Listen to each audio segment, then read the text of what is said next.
क्या हुआ था आपके साथ? मैं 3 तारीख को बुआ के घर अपने राखी बांधने गई थी। जोर से।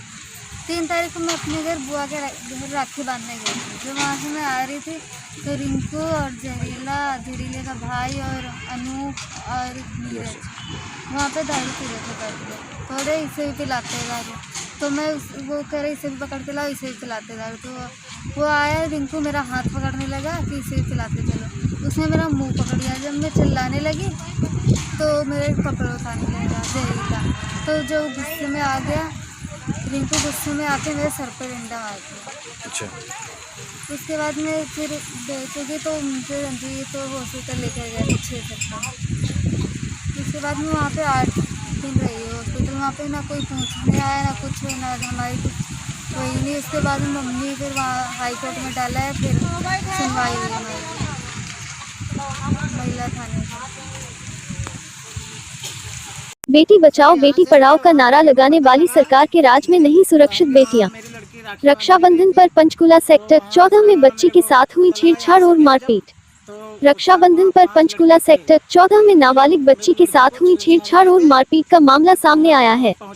बच्ची के माता पिता ने पत्रकारों से बात करते हुए बताया कि हमारी बेटी रक्षाबंधन पर अपनी बुआ के घर राखी बांधकर जब घर आ रही थी तो घर के पास ही कुछ लोग शराब पी रहे थे, जिन्होंने हमारी बेटी को पकड़कर छेड़छाड़ की और शराब पिलाने की बातें कहने लगे और बेटी के साथ गलत काम करने के लिए उसके कपड़े उतारने लगे। तो बेटी ने जब शोर मचाया तो आसपास के लोग इकट्ठा होने पर हमारी बेटी के सर में डंडा मारकर उन लड़कों ने उसे घायल कर दिया।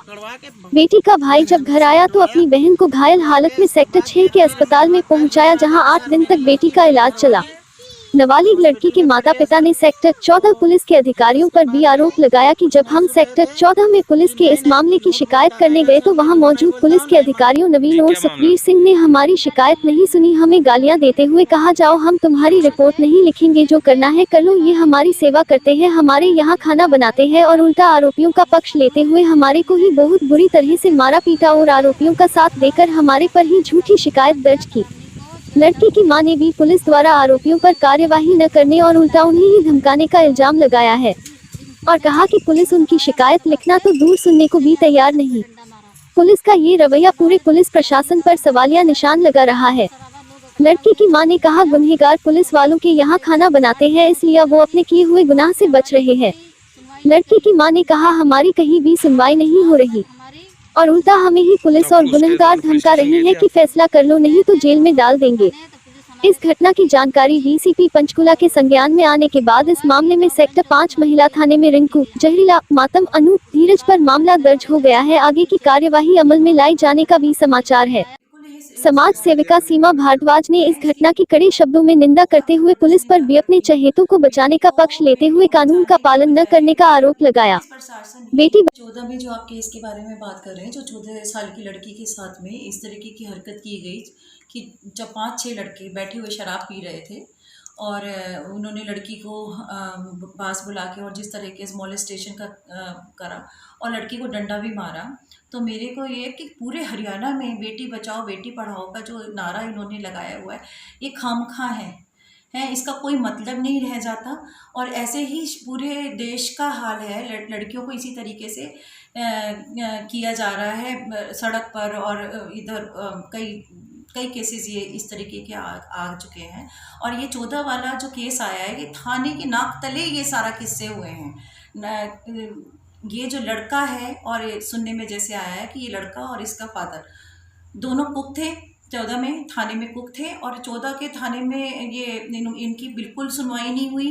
इवन इनको पीटा गया, लड़की वालों को पीटा गया और ये जाके इन्होंने पहले लड़की को डंडा जो मारा है, उसके बाद में वो खुद पहले जाके इनके लड़की वालों के खिलाफ केस दर्ज कर रहे हैं। पुलिस वाले इनको पीट रहे हैं और इसके बाद में जब वो लड़की अपने पेरेंट्स उस लड़की को वहाँ लेके गए, हॉस्पिटल लेके गए, किसी भी डॉक्टर ने किसी भी तरह पुलिस की कार्रवाई नहीं की, कोई मेडिकल नहीं कराया गया इसका लड़की का, और जो शराब पी रहे थे लड़के उनका मेडिकल नहीं हुआ। मतलब इस तरीके की ये जो हो रहा है बीजेपी गवर्नमेंट में, मैं तो ये कहूँगी कि ये सरकार बिल्कुल नाकाबिल और बिल्कुल नकारा साबित हुई है। और बेटी बचाओ बेटी पढ़ाओ का जो नारा है, ये इसका कोई बेमतलब है, ये बिल्कुल बेमतलब रह गया है। जी करते हो? मैं इसकी बहुत ज़बरदस्त निंदा करती हूँ। बेटी को बचाने की बजाय मतलब ये पुलिस प्रशासन ही इस तरीके से लड़की वालों को ही लड़की वाले के घर वालों को ही या फादर को अंदर भी कर रहे हैं, पीट भी रहे हैं। और कंप्लेंट तो बहुत दूर की बात है, शिकायत दर्ज करने की बात तो बहुत दूर की है। तो इस तरीके की हरकत जिस तरह से हो रही है और ये पूरे हरियाणा में हो रही है, मैं इसकी पूरी तरीके से निंदा करती हूँ। और ये होना नहीं चाहिए। जब तक डर भय नहीं होगा लोगों के दिल में, ये सब चलता ही रहेगा। क्योंकि प्रशासन जब तक ये चलता रहेगा, सिफारिशें चलती रहेंगी। और ये प्रशासन से क्या मांग करते हो? प्रशासन से मैं यही मांग करती हूँ कि इसमें पूरी तरीके से न्याय होना चाहिए, लड़कियों के साथ न्याय होना चाहिए और बच्चियों के साथ, छोटी बच्चियों के साथ जो जिस तरीके की हरकतें हो रही हैं उनको न्याय दिलाना बहुत ज़्यादा ज़रूरी है। जी क्या मामला?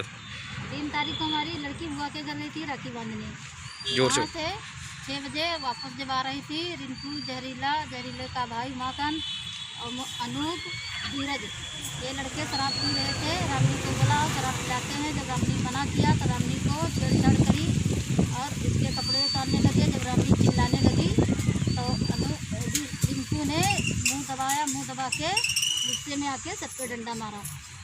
उसके बाद रामनी का भाई आया रंजीत, तो शराबा लोग इकट्ठा हुए तो रंजीत आया तो हॉस्पिटल ले गया। 8 दिन हॉस्पिटल रही। वहाँ पे हमारी कोई सुनवाई नहीं करी। हमने पुलिस केस किया, वहाँ से आज तक हमारी कोई सुनवाई नहीं हुई। तो उसके दौरान पुलिस स्टेशन गए थे आप? पुलिस स्टेशन गए थे। जब हम रिपोर्ट लिखाने तो पुलिस हमारे को कहती, नवीन और सुखबीर सिंह दरोगा, कि जाओ बहन चौधो, तुम्हारी कोई रिपोर्ट नहीं लिखेंगे यहाँ।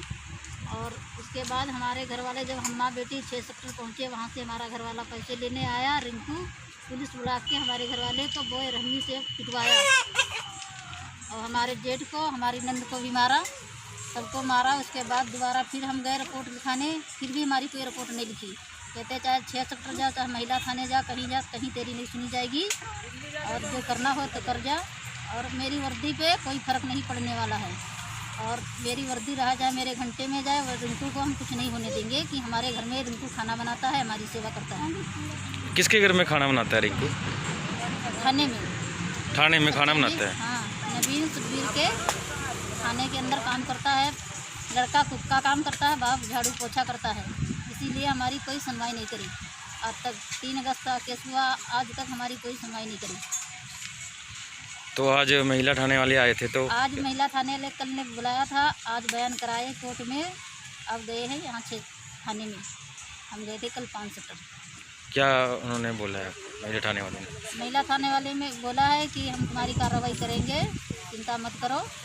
और उसके बाद ही कहते हैं हमारी गुड़िया का हमारा बयान लेके आए यहाँ थाने में। पहले हम कोर्ट गए थे, कोर्ट से थाने में दी एप्लीकेशन। उसके बाद ही लड़की हमारी 8 दिन हॉस्पिटल रही। झूठा इल्ज़ाम लगाता है सुखबीर सिंह कि हमने 4 तारीख को बयान लिया, कोई बयान नहीं दिया।